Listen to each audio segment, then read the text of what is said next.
Hello, everyone. We are Sierra, Maya, Madeline, and Jasmine, and today we will be polling the public to find ways in which misogyny has affected those around us and to solve the question of how to be an anti-misogynist. But what is misogyny exactly? Merriam-Webster's dictionary defines it as a hatred of, aversion to, or prejudice against women. This can encompass many things, such as direct actions and harmful words, or indirect actions, like labels and structures that go to separate and degrade women in society. We have seen it in words from our past presidents. Moved on her, and I failed. I'll admit it. Whoa. I did try and fuck her. She was married. That's huge news there. No, Nancy. Yeah. No, this was marriages. And I moved on her very heavily. In fact, I took her out furniture shopping. She wanted to get some furniture. I said, I'll show you where they have some nice furniture. I took her out furniture. I moved on her like a bitch, but I couldn't get there. And she was married. Then all of a sudden, I see her. She's now got the big phony tits and everything. She's totally changed her look. I better use some Tic Tacs just in case I start kissing her. You know, I'm automatically attracted to beautiful. I just start kissing them. It's like a magnet. You just kiss. I don't even wait. And when you're a star, they let you do it. You can do anything. Whatever you want. Grab them by the pussy. You can do anything. Pull the ham.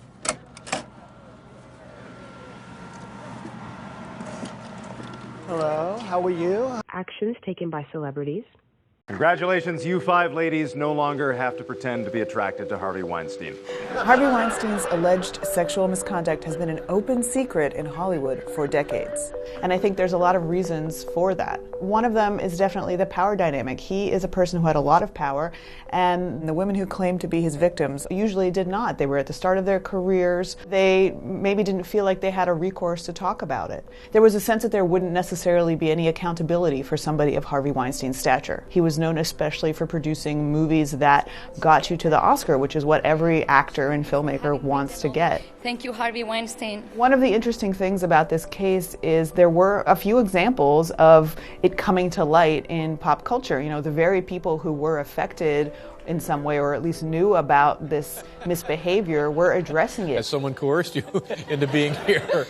Do you count Harvey Weinstein as a coercer? Well, now, Harvey Weinstein is I don't know whether he's in some kind of organized crime now.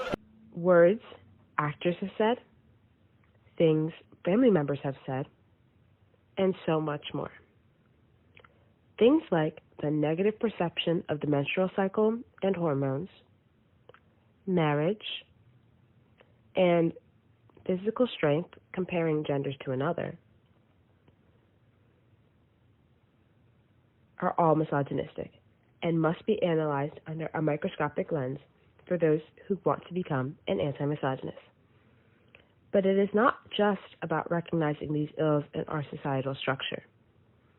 One must also work to destroy them for the safety of women of all kinds. Women of all races should be offered equal treatment to men. Women of all sexual orientations should be treated well in society. It should not matter what is in between their legs. Failing to do this and become an anti-misogynist is offering women an injustice according to our personal definition, which is treating a person unfairly or inequitably. Not all people are the same. Therefore, equitable treatment must be given to all in order to truly achieve equality. Okay, now that we have laid the background for this video, let us take to the streets of Temple where the real project begins. As a group, we gathered questions about women and men of all types in society, based off of quotes from Adichie's text, Wollstonecraft's text, and Coates' text, and asked them to anyone who was willing to stop and talk. Now, please relax and enjoy a small part of Temple University Society's view on classic types of misogyny and what to do to get rid of them. The Society's view on classic types of misogyny and what to do to get rid of them.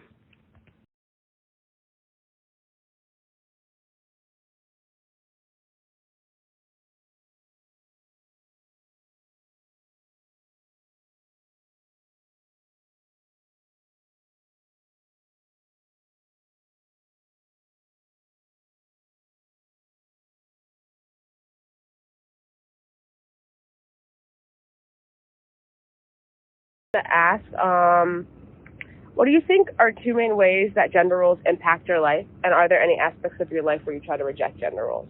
Ooh, I like this question. Okay.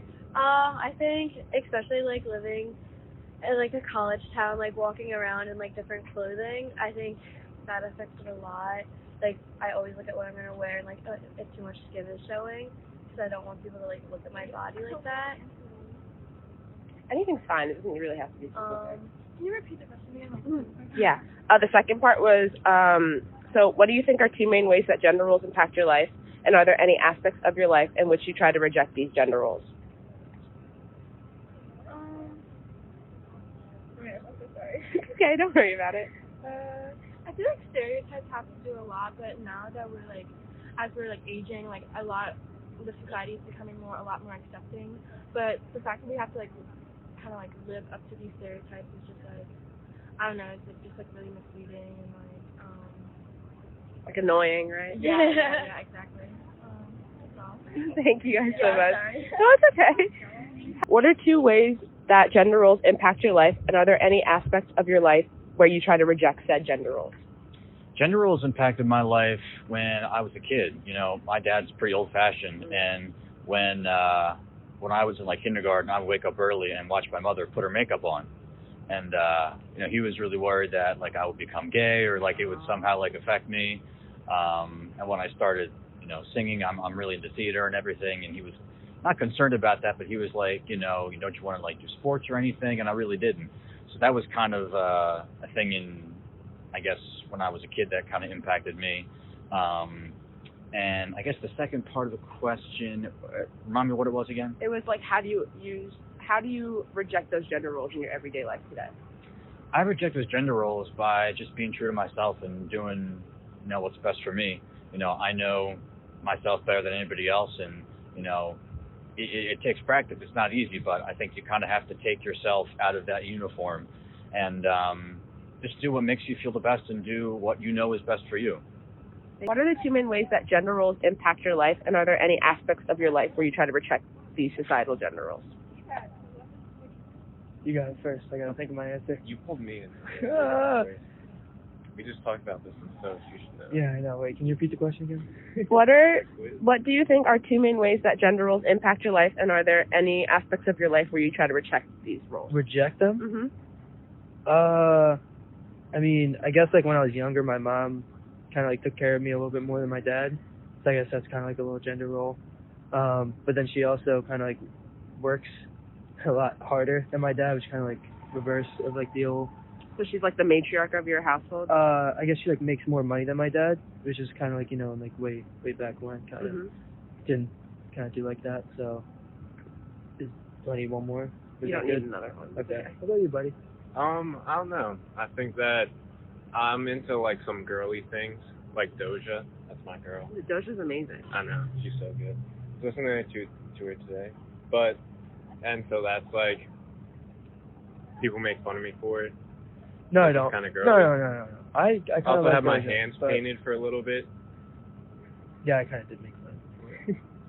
So is that. And also, my mom's a doctor, which is like a huge like gender role break, some people think, but I don't know. So is that. Those are good.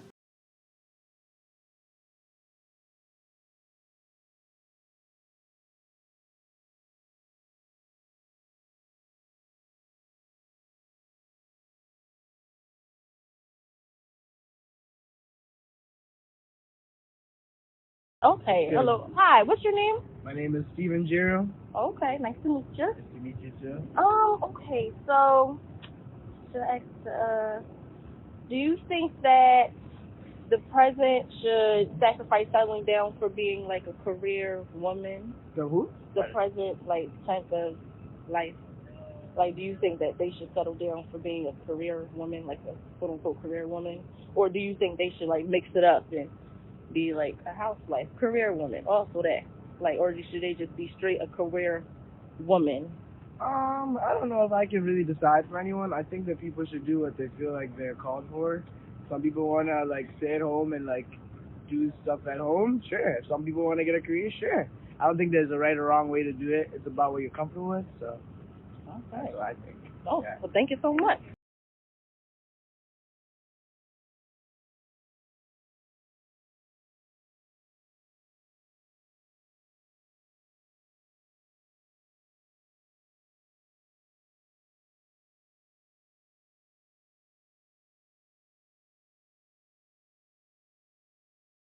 Your life. Okay. So the question is, have you ever felt that the label of woman has restricted parts of your life, like how you interact with the world around you? Definitely. I think a lot of the times it's like, it's in very subtle ways, which is kind of unfortunate, but it's like someone tells me I can't do something simply because I'm a girl and they're like, oh, I got it, but it's like, no, I can handle it myself. I should be independent enough to do it, and I feel like I am. So I feel like it hurts more when it's small things than it's constantly. So I guess that's the biggest example, because it's all the time. And you'd say there's like parts of your life where people say like, yeah, you shouldn't do this because you're a woman, or like there's certain things that as a woman you literally even can't do. A lot of like physical things, which is like the worst part. Like if you're at the gym or something like that, someone's like, I can help you with that. Like I don't need help, thank you so much. But yeah, it's a lot. It's a lot. I hate to say it, but it is a lot of physical things, which is like I feel like is unnecessary. And yeah, it does happen in education, things like that as well. Do you think there's any way that you can be an anti-misogynist in this day and age? Personally or just in general? In general or personally, whichever you do. Wow. Heavy topic. Very sorry. How I can avoid misogyny? Yes. Yeah, I think it's just not being, like, just recognizing the power women have and like how like equal of a playing ground I guess it should be. Mm-hmm. It doesn't. I mean, personally for me, like I'm not misogynistic, so I don't really have to think about how to not be misogynistic. Mm-hmm. I feel like you should value everyone's opinions and work ethics the same. And yeah, I feel like just making sure that women are being heard, I guess specifically in the workplace, if you're like in a job environment, just making sure women are being heard and there's equal opportunities all around and across the board. Yeah. Was that good? Yeah, so it's like valuing the person itself versus just like the person on the outside. Yeah, it's just making sure it's an equal environment for everyone. I think at the end of the day, like, and that goes hand in hand with not just misogyny, but just like racism in the workplace, so many other things, just making sure everyone's opinions and feelings are being considered and taken into account. And yeah, I think it's just being a good person. Thank you. How was? And I'm Zoe. Zoe. Okay, nice to meet you. So how do you think that you can be an anti-misogynist How can I be in this world today? Misogyny just been like, you think like guys are superior? Yeah. Like misogynist, yeah. I feel like if you just promote equality, right? Promote equality, stand up for what you believe in. Mm-hmm. Yeah. It's like, just don't stick to like those old school mentalities. Right. With like women having to be in the house, because women do a lot. Yeah. Carrying things. Right. How do you feel about being a woman of color in like a workplace or something like that? Like, you know, like, do you feel like you have to work harder than other races? Definitely get overlooked. People always think that like you're like dragging them down or like you're leeching on somebody else, but like we be carrying it, like I said. Especially like for both STEM majors in our classes, there's not a lot of girls who look like us. Yeah. So we kind of, at least personally, I feel like we have to work a little bit harder than.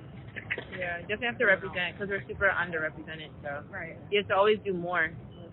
Yeah. Thank you so much. Oh, hello. What's your name? My name's Finn. Finn? Yeah.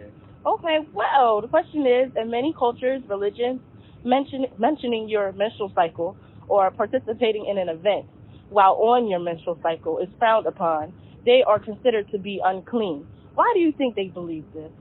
Why do I think other cultures believe that? I don't know. Some of them are kind of like, they have like very, very spiritual views of like, you know how like menstrual cycles, it's like there's a lot of symbolism connected to like the moon and shit. I feel like that's what they think. They think it's like a spiritual experience because like if you think about it, it's like blood's coming out of your body type shit. Like you don't really see that often. So they probably think it's like some crazy, like, they probably think it's like some like crazy religious experience and it's like sacred, so they can't do anything. Thank you so much. That's a good answer. Thank you so much. In which misogyny affects women of color differently than it affects white women? Well, I think being white, you sort of already have that institutional privilege, right? So, I'm sorry, this is way too early in the morning to answer such a deep question. What are some ways that affects? Yeah, I think there's institutional privilege in being white, right? So certain things, the way you look is instantly judged because you sort of give off a perception of who you are, and people have biases that are underlining or racial biases, and that would be one way it would impact institutional misogyny differently for white women than women of color. Does that answer your question? Yes, it does. Do you think there are ways in which we can like change these biases and these like preconceived notions? So I don't think doing trainings work. I know there's sort of this perception of let's do racial bias training, and we've seen that seems to not work even when it comes to like police enforcing racial biases in other institutions, right? So I don't have an answer to that. I'm not really sure what you can do. Maybe it will if the sort of the trainings or the sort of those what do they call it? Trainings to combat racial biases. Maybe if it was more action-based than just action-based than just taking the training. These are how you recognize racial biases. That recognizing it and not always combating it, right? Yeah. So maybe action-based sort of training may help. Like it's one thing to say something, but like you taking the second step is what we need to do. Yeah. Thank you so much. Yeah. Yes. Hi. Hello. What is your name? My name's Tayo. Okay. Sorry. Lamont. Okay. Okay. So the question is, what do you think are some of the ways in which misogyny affects women of color differently than it affects white women? I think, off the rip, a lot of women of color already have a lot less opportunities than white women. So when misogyny gets involved in that, it just makes things more difficult and creates even less spaces and opportunity for women of color to thrive. Yeah. Basically, I was going to say, basically, people of color in general are always looked at less anyway, so they won't be seen in the same light when it comes to misogyny. What do you think that y'all can do to change it? I think in our everyday interactions and everyday life, just making sure that we, in our interactions, we are supporting and uplifting our black women, all women in general, but especially our black women, because they're definitely more at risk of being oppressed and kept down. So I think it's really about how we carry ourselves every day in our everyday interactions. Right. And also the thing as well, but also listen to them. Like we kind of go to think about them about certain things and issues, things like that, but actually taking the time to listen to them and have a conversation and seeing how they actually feel about certain issues. Thank y'all so much. No problem.